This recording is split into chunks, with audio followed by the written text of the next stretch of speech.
Speedwell is about the idea, it's exploring the idea of no new worlds. So for the settlers on the Mayflower who felt they were sailing to a new world, it was a world that had been inhabited for many thousands of years by indigenous peoples who were greatly impacted by the arrival of the Mayflower and subsequent ships that followed.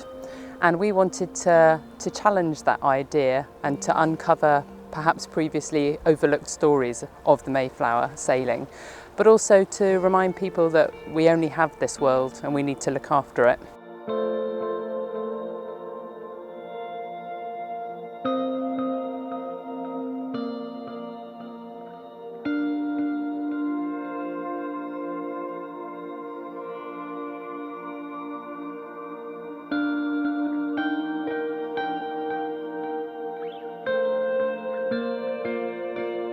Designing this in the first place, most people we were initially talking to thought we were pretty crazy. You know, it's not the sort of place where you normally build something, certainly not something that's going to be around for 3 months heading into winter. We wanted it to be able to stay up until Thanksgiving to fit within the sort of time frame of the sailing of the Mayflower. So we really had to design something that was going to be strong enough to withstand storms, you know, up to 100-mile-an-hour winds, waves that come crashing across.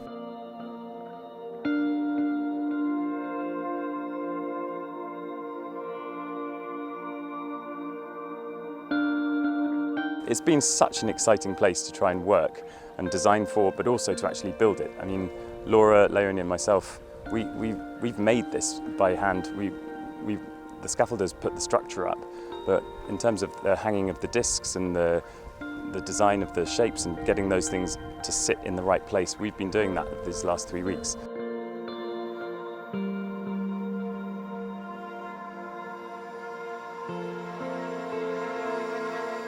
We really wanted to create a conversation piece that responded to the city on this very important and quite complex date, and to open up a place in a public sphere where lots of passers-by travel. It's not in a museum or in a gallery, it's open to the public, so these conversations can happen between everyone who are interrogating the meaning, possible meanings behind the words that are there.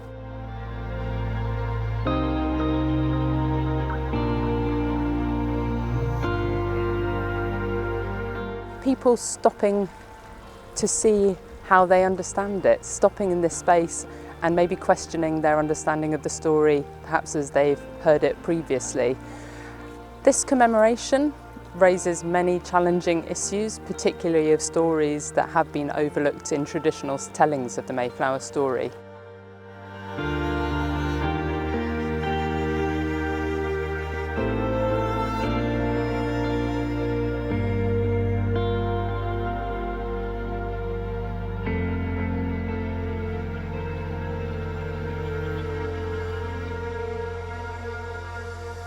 Colonisation is an ongoing process, and Indigenous people today are more under threat now than they were 400 years ago, because they are guardians of 80% of the biodiversity left on this land, and underneath that biodiversity is resources, and there are countries all over the world that are trying to get those resources.